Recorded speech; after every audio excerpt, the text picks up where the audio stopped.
ROB అయితే 20-30 ఏళ్ళ క్రితం కట్టబడదో ఆ బ్రిడ్జ్ మీదకి ఎక్కడానికి దిగడానికి మెట్లు కట్టింది.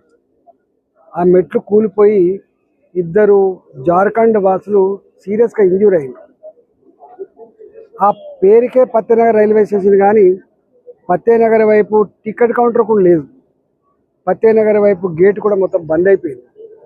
స్థానిక ప్రజలందరూ కూడా అయ్యా మేము వేల మంది పత్తేనగర్ నుంచి రోజు అటువైపు పోయి ఇళ్లల్లో పనిచేసుకొని వచ్చేవాళ్ళం, మాకు ఇది దాటాలంటే కష్టమవుతా ఉంది, మీరు ఇది గేటు ఓపెన్ చేయించమని చెప్పి కోరితే ఈరోజు డిఆర్ఎం దగ్గర అదేవిధంగా సేఫ్టీ ఆఫీసర్లతో పాటుగా ఇంజనీర్తో మీటింగ్ ఏర్పాటు చేసాం. మొట్టమొదటిగా కూలిపోయినటువంటి ఆ మెట్లు ఏవైతున్నాయో తక్షణమే ఐరన్ మెట్లు నిర్మించి మళ్ళీ పొడిదించమని చెప్పి కోరినాం.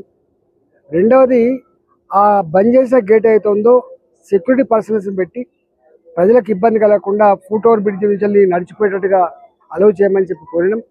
మూడవది, అక్కడ ఎంత వీలైతే అంత అండర్ పాస్లు ఏర్పాటు చేసి ప్రజలకు యాక్సిడెంట్స్ నుంచి నివారించాలని చెప్పి కోరడం జరిగింది. హైదరాబాద్లో, సికింద్రాబాద్లో కొన్ని వందల మంది ప్రతి సంవత్సరం ఈ పట్టాలు దాటుకుంటూ చనిపోతూ ఉన్నారు. దాని పట్ల కేర్ తీసుకోవట్లేదు. రాష్ట్ర ప్రభుత్వం, కేంద్ర ప్రభుత్వం రైల్వే డిపార్ట్మెంట్ తోటి కోఆర్డినేట్ చేసుకొని ఈ సమస్యకు శాశ్వత పరిష్కారం చేయాల్సిన అక్కడ ఉండే, కానీ ఎవరు పట్టించుకోకపోవడం వల్ల ఈరోజు నేనే దాన్ని రివ్యూ చేసి ఈ మొత్తం హైదరాబాద్, సికింద్రాబాద్ నగరంలో యాక్సిడెంట్స్ ఎక్కడెక్కడ అయితే అవుతున్నాయో స్టడీ చేయండి. ఎక్కడెక్కడ ఆర్యూబీ నిర్మాణం చేయడానికి ఆస్కారం ఉందో నిర్మాణం చేసుకుందాం. ఎక్కడెక్కడైతే ప్రజలు మాత్రమే పాస్ కావడానికి ఆస్కారం ఉందో అవి చేసుకుందాం. ఎక్కడెక్కడైతే ఆ ఫుట్ ఓవర్ బ్రిడ్జ్ నిర్మాణం చేసుకుంటామో అవి కూడా చేసుకోవాలని చెప్పి ఇన్స్ట్రక్షన్ ఇచ్చినాం.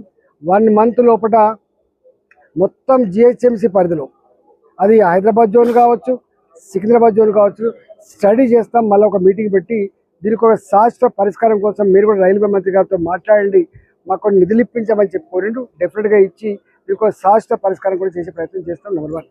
నెంబర్ 2, ఇవాళ రైల్వే ఈ వ్యాగన్లు కానీ రైల్వే కోచెస్ కానీ ఆగి ఉన్నప్పుడు నీళ్ళన్నీ మా జిహెచ్ఎంసీకి వస్తున్నాయి. ఒక సపరేట్ నాలా కన్స్ట్రక్షన్ చేయాలని చెప్పి మా గౌరవ కార్పొరేటర్ దీపిక గారు ఒక రిప్రజెంటేషన్ ఇవ్వడం జరిగింది. కానీ రైల్వే డిపార్ట్మెంట్ వాళ్ళు మా ప్రాపర్టీలో మాత్రమే కడతాం, మేము బయట ప్రాపర్టీ కట్టమని చెప్పిండు. దాన్ని జిహెచ్ఎంసీ అధికారులతో కోఆర్డినేట్ చేసుకొని ఆ సమస్య కూడా ఒక పరిష్కారం చూపెడతాం.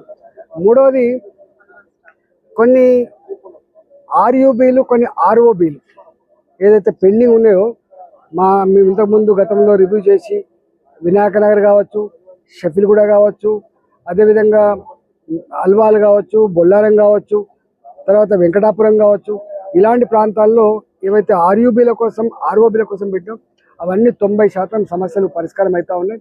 త్వరలోనే అవన్నీ కూడా భూమి పూజలు చేసుకొని మరి కన్స్ట్రక్షన్ శురు చేసుకోవడం చెప్పి తెలియజేస్తా ఉన్నాం.